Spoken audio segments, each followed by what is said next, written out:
Hello guys, this is UniversalGiant, welcome back for more of Let's Play Pokémon SoulSilver. Now since today is Friday and no longer Thursday, we can head up behind the Pokémon Center here and run into Frida Friday, who was not here yesterday. And she will give us a Poison Barb, which will power up Poison-type moves. None of which I have, so it's completely useless, but it's good to know.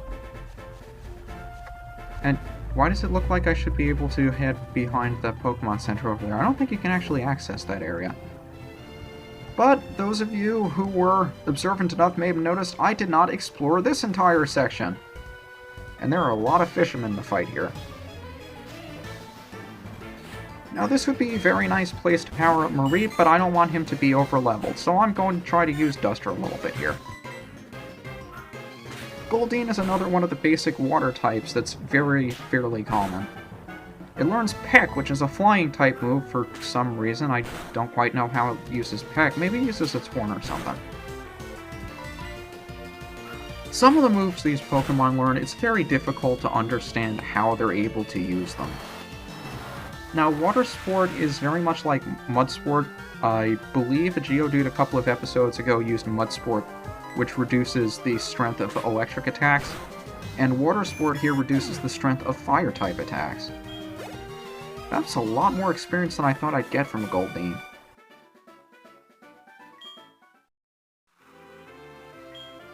Yes, young people still fish, I'm just not that interested in it. Now, the really weird thing about the Water Sport and Mud Sport attacks is that they're generally used by Pokemon that resist or downright, I wouldn't say absorb, it's, what's the word, negate the attacks, or avoid them entirely. Like, if you're a ground type, and you have Mud Sport, it serves no purpose because electric attacks won't hit you to begin with. So it seems pretty silly. I mean, in a double battle, that may come in handy if you're trying to aid maybe your other Pokemon is weak to electricity. It would be helpful. But mainly if you're going to be doing any fishing with the old rod, all you're going to catch are these Magikarp. And Magikarp, although it's one of the fastest Pokemon for some stupid reason, it doesn't do more than tackle. Even this level 15 Magikarp, if it uses tackle, it only does 3 damage.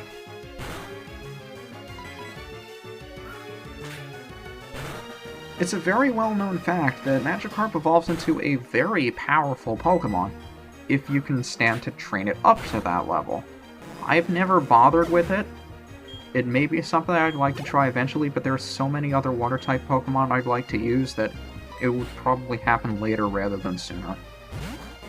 Really interested in trying to use Wooper, but since I already have Crunch, it wouldn't really fit my team. But I've always wanted to try training up a Magikarp.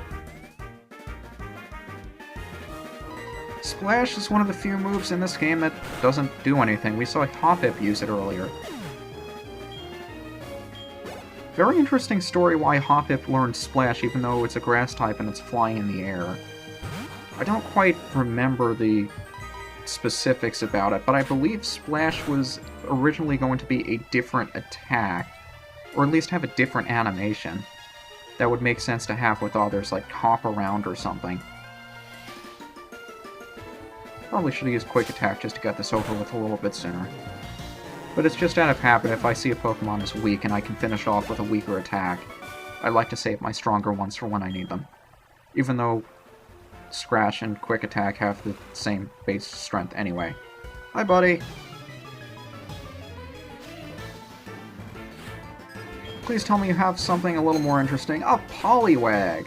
This is another one of those really interesting water types, especially in the second generation, where it got a different evolution. I believe you could trade Poliwag's evolution with a King's Rock, was it? And it would evolve into a new Pokemon exclusive for the second gen. Now see, if you used Mud Sport, that might help you, but you're using Water Sport, which, if anything, is going to make you conduct electricity even better than you do normally. Not the smartest Poliwag in the world. Poliwags like to put you to sleep, though. I don't know if that particular one knew Hypnosis. Fury Swipes. I generally hate Fury Swipes. Because, its base power is okay for this stage in the game, since you're multiplying 18 by 2 to 5 times, but it's only 80% accurate. And that really doesn't make up for it.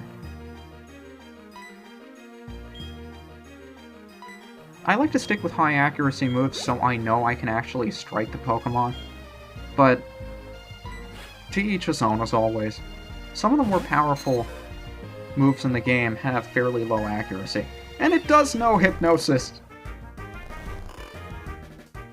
Now, Sleepy Sheep is going to stay true to his name for at least 2 to 5 turns. That's the first turn he stays asleep. Now, on the next turn, he has a chance of waking up. Now, this is also known as the first turn wake, since it's the first opportunity that Sleepy Sheep would have to wake up, but he didn't get it, so he's still asleep. And finally, the Poliwag decides to attack us.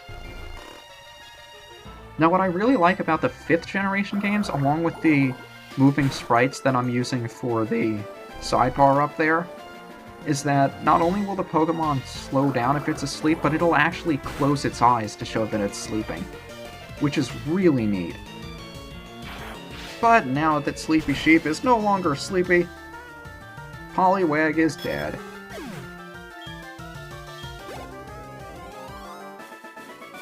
It's really easy to over-level at this point in the game because even the weaker Pokemon will give you a lot of experience. Poor Duster. Maybe we should switch him out for somebody that's going on a little bit better. How about you, Sleepy Sheep? Oh, he's not feeling too good either. Well, of course Sleepy would be a little bit tired. But now that we're next to a body of water, let's try out that old rod of ours. Cast it into the water, wait until you see an exclamation point. Not even a nibble. That's not nice. Here, fishy, fishy, fishy, fishy, fishy, fishy. Here, fishy.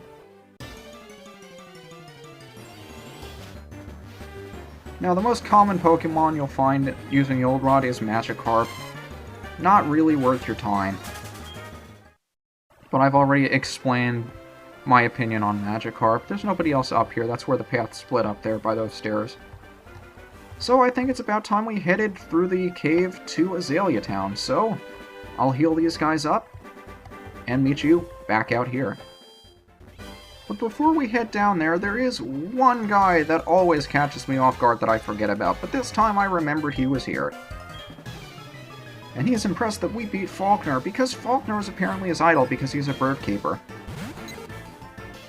And just like all of the other bird keepers in Faulkner's gym, he has very weak flying-type Pokemon. I have a feeling this is going to be a little bit longer of an episode than usual, because I'd very much like to make it through the cave and get to Azalea Town before we move on, but we'll see. We'll see. Oh, Sleepy Sheep. I didn't think your name was that creative. I still don't, but for some reason it's still adorable. I was never a big fan of using the Sleepy Sheep in Paper Mario anyway. I don't know why. Maybe I'm just not a big fan of status ailments in those kinds of games. I just like beating things up. And he finally learned Thunder Wave, which will paralyze a Pokemon 100% of the time.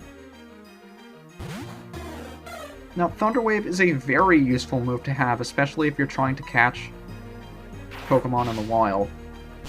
Generally not as useful as moves that put them to sleep, because they're much more likely to be caught when they're asleep. But I'm generally a bigger fan of Paralysis because I'm much more likely to have an electric type that can paralyze. So I suppose we should head on our way. But before we go through Union Cave, we can smash ourselves a rock and get this hidden item back here. The Shell Bell. Now this is an item I really do like to have on. Who should I have hold this? I guess Duster could use it more than anybody else, because he's going to be hitting the most often. but the Shell Bell restores HP every time you attack for damage, which is generally a nice thing to have if your Pokemon's going to need a good number of turns to beat up a guy. I see a Zubat! I don't remember where all the hidden items are in here, though. I'll try a couple of rocks that look suspicious, but I probably won't find everything. X-Attack! I think I'll check the area up north here first. But before I do that, it looks like Crunch would be far more useful in this fight.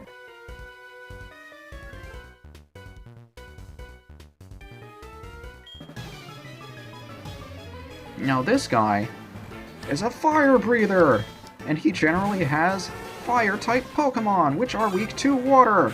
So all I have to do is use Water Gun once, and the Vulpix is gone. Vulpix is so adorable, though. I forgot how strong its special defense was. Holy cow.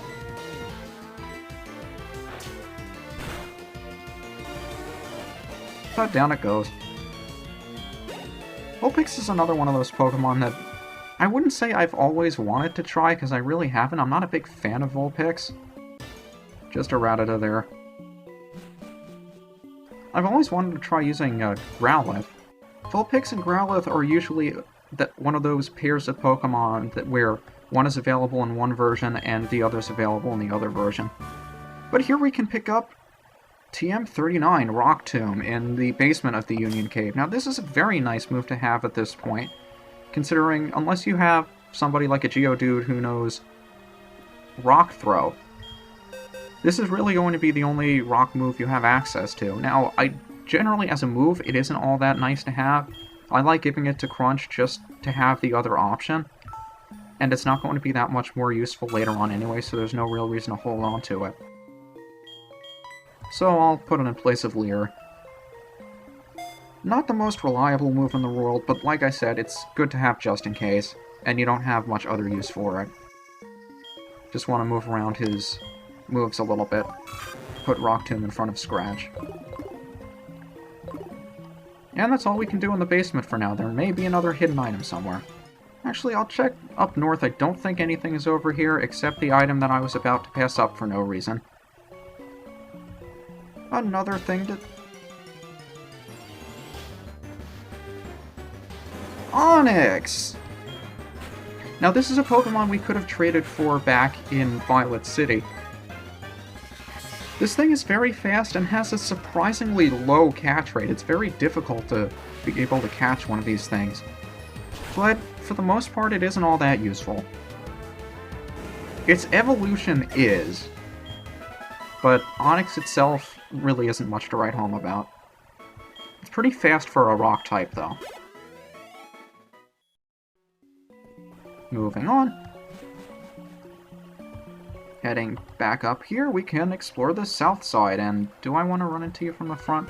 No reason not to. It's a hiker! Now, hikers generally have rock types or fighting types. This guy's no exception, he has an Onix of his own. But just like the Onix we defeated in the wild, he has much higher physical defense and fairly low special defense, so if you have a water or grass move, he should go down no problem, because he's 4 times weak to both. But he gives really nice experience, too. Maybe I should be careful about overleveling Crunch. Yeah, he's probably fine. This looks like a really nice place to have a hidden item. There is no hidden item there. That makes me disappointed. Let's see what you got, buddy. I think you've got Geodude for some reason. Why do I remember this? There are very few Pokemon games where I remember what certain trainers have. I mean, a few of them kind of stick out in my mind, but not many of them do. I mean, I have played through all the games fairly recently, but not to the point where I remember what everybody has. Now, Scary Face is another interesting move where using it actually reduces your foe's speed stat 2 stages. May not be a bad idea to have. I may use it in place of Scratch. In fact, I think I will. I don't know if I'll ever use it, but it can't be a terrible thing to have. And another Geodude. I should probably be switch training Sentret or something. I think I'll move Sentret out in front after this fight. Because even if I switch in Totodile, he's not going to be taking that much damage from these guys.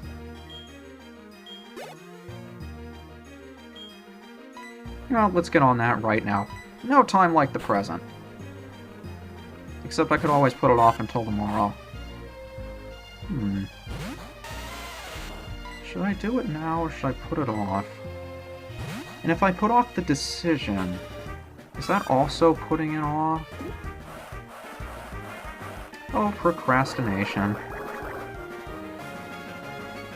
I wouldn't say I'm the biggest procrastinator in the world, but I'm finding, as I grow older, I wouldn't say I'm getting more lazy about it, or my habits are getting worse. It's just that I'm learning a little bit more how long I can put something off before it's most efficient for me to start working on it. Why do I think one of these has an item in it?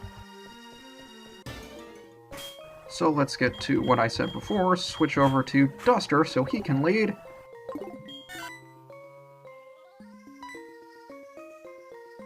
Aww, isn't he cute?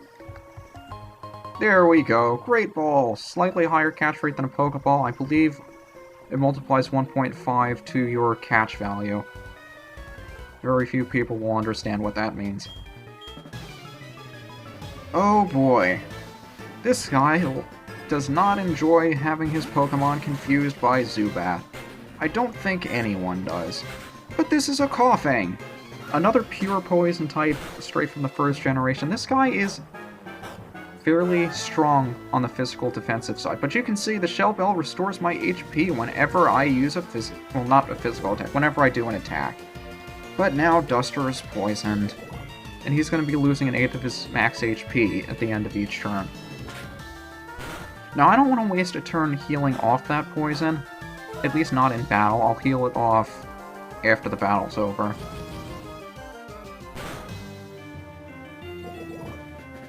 But poison can really start to rack up if you don't pay attention to it, especially if you're walking around the overworld and not paying attention to how your Pokemon's doing on HP. Now, something they changed from the 4th generation on is that once your Pokemon reaches 1 HP if you're walking around on the overworld, the poison will go away. So poison will not knock out your Pokemon unless it's actually affecting them in battle, which is very, very nice. I'm glad they made that change, just because it's annoying to think about. Whereas before, your Pokemon could faint on the overworld from poisoning, at least from the 4th gen on. They took that out. Very nice.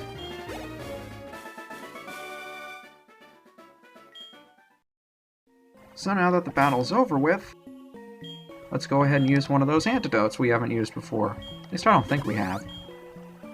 Heal up Duster. Pick up the item down here. Another Great Ball. We have a lot of those now, don't we? And continue on our way. Why do I think this is an item? It's not. I think a lot of things that are items shouldn't be. I also think there's another hidden item around here somewhere. Why do I think that? One of you, maybe? Apparently Duster's not even faster than a level 7 Zubat. But no, none of those are items. Why did I think they were? This? Yes, it is! It's a paralysis heal. Good for me! You look interesting. Roaming far and wide. Where have I heard that before? It's our first Pokemaniac! He's got himself a Slowpoke. Slowpoke's a really interesting Pokemon. I believe its special attack is higher than its physical, so I'll go after it with this. Otherwise I'd use Mareep, which probably isn't a bad idea at this point. Especially if it's going to lower my physical attack. Slowpoke is a really... It's not as derpy as Dunsparce. A lot of people like to use it as the epitome of derp. But I think it's got a little bit of a charm to it. I mean, it's really laid back, it's cute, and it's pink! Oh wow, Thunder Shock was a lot more effective than I thought it would be. I underestimate how strong you are, Sleepy.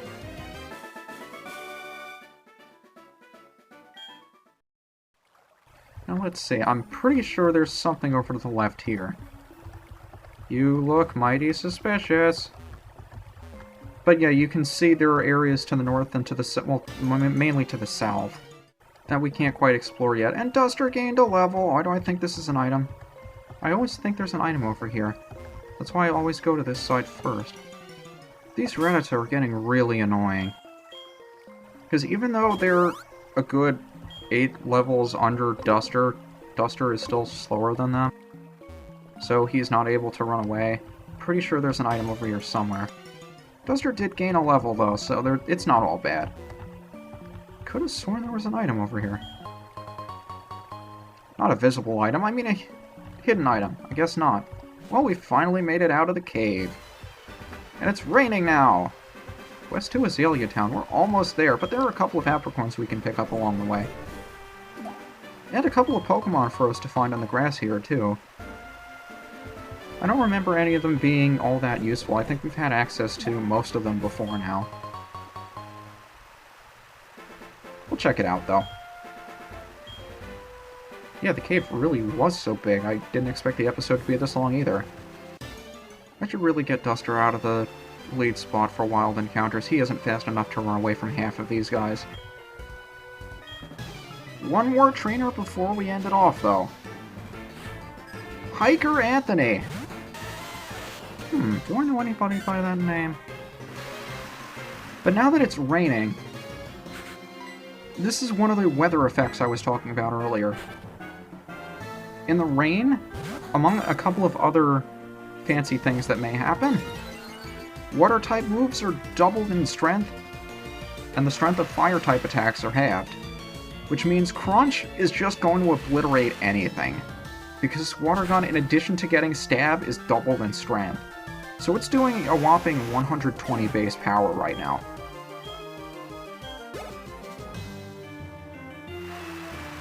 Pretty beast. And he's got himself a Wrestling.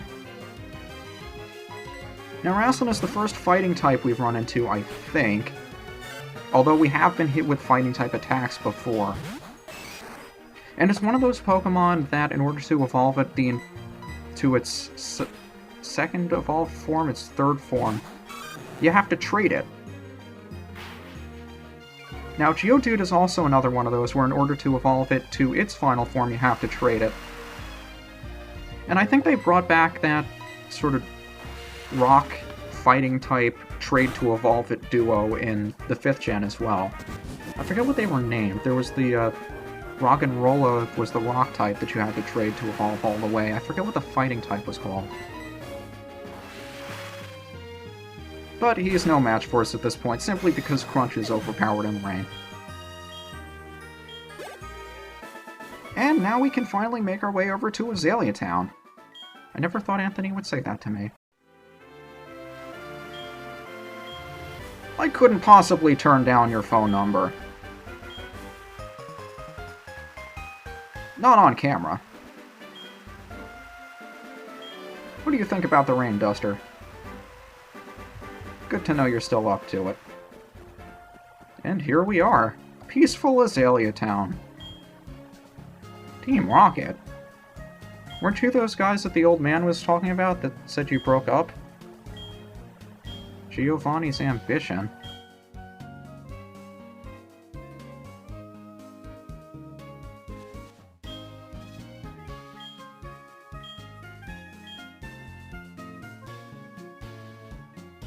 What do you think about this, Duster? He seems a little suspicious to me. Oh well. We'll probably have to look into this next time. So let's just head straight to the Pokemon Center, talk to a couple of guys, heal up, and rest up. But yeah, this is the place where we can actually use our apricorns for something. Won't find that out until a little bit later, though. Yeah, we can still use hidden moves outside of battle even if the Pokemon that knows it has fainted. But that's going to do it for this episode of Let's Play Pokemon Silver. Before we get started next time, I'll be hatching the 2 eggs that we have. The first one we'll be hatching is the one Elm's assistant gave us. And then, we'll hatch the one that you guys have been looking forward to. The one that I bred specifically for this LP. This is UniversalGiant. And I'll see you guys next time.